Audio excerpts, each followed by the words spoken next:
back to this week's Modern Day Wise Women episode.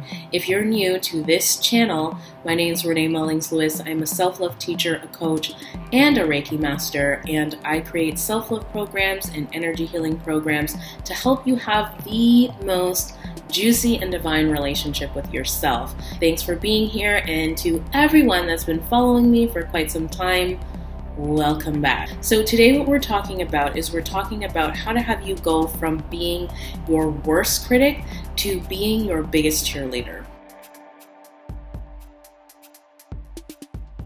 Now, this is going to really help you right away. I'm going to give you something that's going to help you to shift your context, to help you shift your perception and the way you see the inner critic. So the first thing is this. People talk about the inner critic as if this inner critic is the worst thing, a bad thing, or an enemy. When at the end of the day, your inner critic is actually an aspect of yourself. It is a part of yourself that is talking to you and actually communicating that something is off or something is wrong, or certainly that there's something to be addressed. Now, part of the reason why the inner critic gets such a bad rap is because it's negative. But this is the second thing. If you had another voice in your head that balanced things out, that was just as positive as the inner critic was negative, and those two conversations going on in your head were more equal, the inner critic wouldn't be demonized or considered such a bad thing. It simply would be this other voice that is saying these other things. Now, I know what some of you are thinking. Some of you are thinking, yeah, but my inner critic says some really nasty things. It may be the part of you that calls yourself names like worthless or stupid or ugly, And I'm not saying that that is a good thing. I'm only saying that if there is a part of yourself that is saying that, then there is a part of yourself that is highlighting that belief, that thought, must on some level be true for you. What we actually want to be doing is taking a look at what it's saying so that we can create a healthy voice or develop a stronger, healthier voice that will help to sort of balance things out with that inner critic. So again, I'm going to repeat this because I know that this is really counterintuitive. I'm saying, yes, as a self-love teacher, that the focus shouldn't be on bastardizing or demonizing the inner critic, but actually listening to what the inner critic has to say. And when I say listen to what it has to say, I don't mean agree with it. I simply mean, what is the inner critic saying? And if it is saying those things, what is it telling you about yourself? What is it teaching you about yourself? Or what is it revealing to you about wounds that are not healed within yourself? The inner critic, believe it or not, is actually your friend, not your enemy. Now I know that what you guys want to know is, well, how do you have it go from being your worst nightmare or the thing that holds you back to actually being the thing that is like your biggest cheerleader, right? All right, so this is what I tell all of my clients. This is what I practice myself. And here is what I'm about to tell you. If you really want to have your inner critic go from being that critic that holds you back to being your biggest cheerleader, you've got to apply one self-love tool or mindset. And it is this: I accept it all. So you could even say that as a mantra. For some of you, when you're doing this, you might want to actually just go to the mirror or sitting down in meditation and just say, I accept it all. Now, let me explain what I mean when I say I accept it all, because people always confuse acceptance with agreement. Acceptance doesn't mean that you agree with, what your inner critic is saying, or that you agree with, what's happening in your life and that sort of thing. It simply means that you accept it. Acceptance means not resisting what actually is. It means this is happening right now. And rather than me saying it shouldn't be the way that it is, or wishing that it was some other way, or blaming, or becoming a victim, or whatever it is that the inner critic actually has you do, I'm actually just going to be very present with what is happening, everything that's not happening, and just let it be. For just a moment, just let it be. And if you actually practice this, you actually get yourself to a place where you're just like, okay, this is what it is. Without resignation, without cynicism, without like needing to do anything else with it. Just really observe it. Just be like, I accept it all. What else are you going to do? Fight it? You've seen what fighting actually brings you in your life, right? It doesn't bring you any more joy or happiness. It brings you more struggle. So the minute you actually accept it, it's like you're just listening to your inner critic and you're like, okay, this is how you feel. I get it. And then you get to ask yourself, so now what?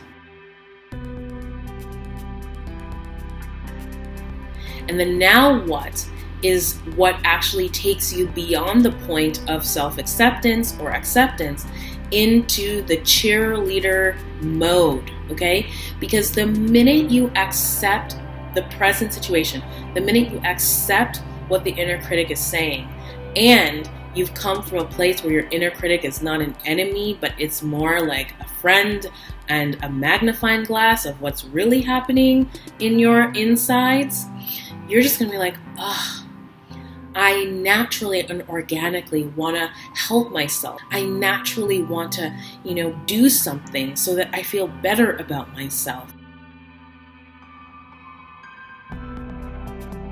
And that's when you can start applying other steps, okay?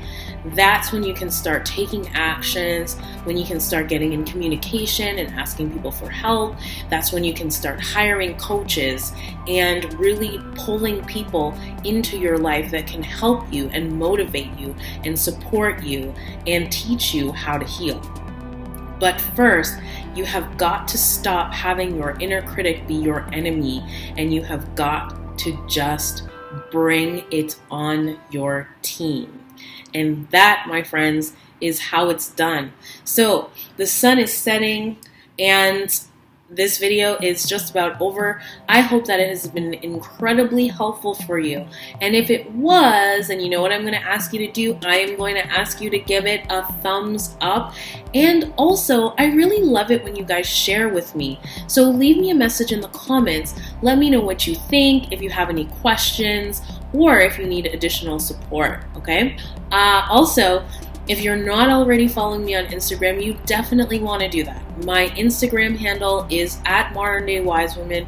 It's all one word in all capitals, and we have so much fun there. We create a self-love theme every single week, and I post just about daily to help you to really just, like I say, develop a better relationship with yourself and win at the goals that you've created for the quarter or for the year. And last but not least, if you're not already subscribed to this YouTube channel, then you definitely want to do that, because Self-Love Masterclass comes out every single Tuesday, new topic every single Tuesday, and things are getting better and better. Let's see if there's anything else I wanted to say to you guys. The sun is setting here, and I didn't even know if I was going to get this video done. My inner critic was telling me all kinds of stuff. It was like, you're never going to get this done. Why did you wait till the last minute? You always do this. Like, it was just really picking on me. And I'm like totally saying this to you as a self-love teacher, that my inner critic is yapping all the time. It's not like your inner critic just disappears. Energy or thoughts have to go somewhere. So if you're not actually listening to your inner critic, then believe me, it's happening somewhere subconsciously in the background, and it's just wreaking havoc in your life, creating negative patterns that you're not aware of because you're not listening.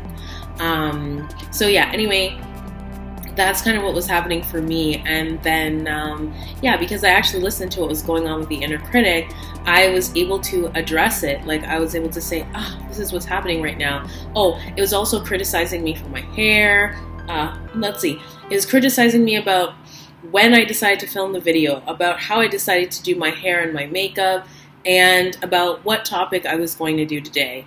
And because I actually listened to it, I had my inner critic go from this thing that was holding me back to my biggest cheerleader, and that's how I was able to get this video done. All right, so anyway, I really hope that this has been helpful for you, and on that note, I love you all, and have yourselves an amazing week. Until next time. Mwah.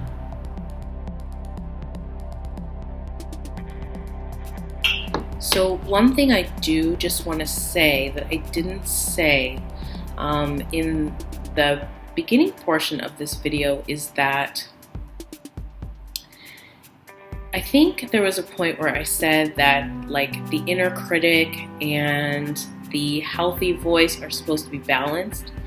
What we're actually trying to do is have the healthier voice be the more dominant voice. But the inner critic is actually part of the ego or part of the identity, and so it is not going anywhere. And its role in your life is to actually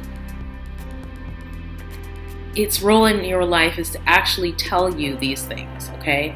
And I know not everyone's going to agree with this or like this, but its role is to constantly bring to your attention the things in your life that require healing. And so if you did not have an inner critic, if you did not have an ego, then you would not be like a human being. And don't get me wrong, there are some, spiritual teachers who have reached what they call enlightenment, and so they have transcended the ego. But most of us haven't, nor will we before we die, because that's not part of the life lesson or the soul contract that we came here to fulfill, okay? A lot of us actually want to be human so that we can learn, develop, and grow ourselves. And so rather than trying to transcend the ego or ascend, or as it's called, more of us are just trying to love ourselves so that we can love ourselves unconditionally and offer that same love to other people, okay? So that is what I was trying to say about that, and I hope that this is another helpful piece.